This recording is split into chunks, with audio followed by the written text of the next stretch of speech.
Welcome to my channel Royce journey at Abhijita.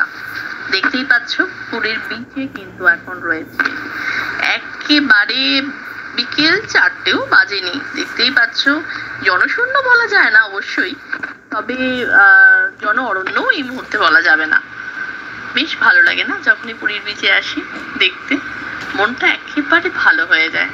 পুরীর বিচে আসলে এত ভালো লাগে। সন্ধ্যাবেলায় অবশ্যই তোমাদের আবার দেখাবো। চলো আজকে আমরা চলে এসেছি বাঙালি ফুডে। পুরী তো এখন কতটা অনবদ্য হয়ে উঠেছে, সেক্ষেত্রে দেখতে হবে চেখে অবশ্যই। তো আমরা আজকে চলে এসেছি পাঁচ ফোড়ন। পুরীতে পাঁচ ফোড়ন এই রেস্টুরেন্টটি এবং ঠিক তার অপোজিটেই কিন্তু অবস্থিত হচ্ছে ভজহরি মান্না। পুরী হোটেল থেকে জাস্ট একটু এগিয়ে এসেই কিন্তু তোমরা পেয়ে যাবে। চলো আজকে আমরা নিয়েছি হচ্ছে স্টিম রাইস আর হচ্ছে মাছের কালিয়া, অবশ্যই কাতলা মাছের কালিয়া।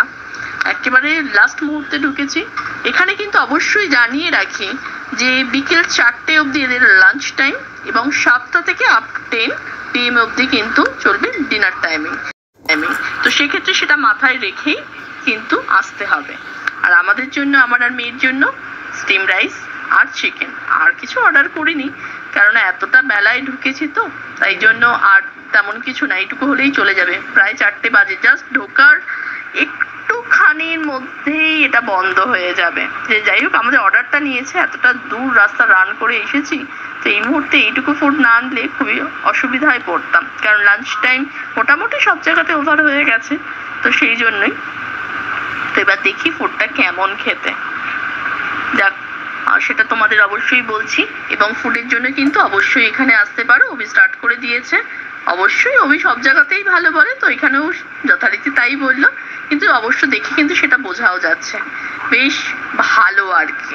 যাই হোক আমাদেরটা এখনো এসে পৌঁছায়নি, অপেক্ষা করতে হবে। এই এসে গেছে চিকেন কারি, তবে অবশ্যই আলু দিতে বলেছিল, কিন্তু সেক্ষেত্রে আলুও দিয়েছে। তো সেই জন্য মেয়ের জন্য একটু সুবিধা হবে। খাওয়া দাওয়া শেষ করে বেরিয়ে পড়েছি, দেখতেই পাচ্ছ বেশ কিন্তু ছিল ফুডটা। তো যারা অবশ্যই পুরীতে আসছো, বাঙালি খাবার খেতে চাইছো, পাঁচফোড়নটা কিন্তু ট্রাই করে দেখতে পারো। এই হচ্ছে সেই হোটেলের গলি, রেস্টুরেন্টের গলিটা, সরি পুরী হোটেল থেকে টুয়ার্ডস যদি তোমরা যেতে থাকো পুরী হোটেলের দিকে, ঠিক তার আগেই কিন্তু পড়বে এই লেনটা, যেখানে অপোজিটে দুটো কিন্তু বেঙ্গলি ফুড, ট্র্যাডিশনাল ফুডের শপ পেয়ে যাবে, রেস্টুরেন্ট অবশ্যই যা হয়। চলো ব্লগটা বড় করবো না, এখানেই শেষ করবো। দেখা হচ্ছে পরের ব্লগে, ততক্ষণের জন্য টাটা।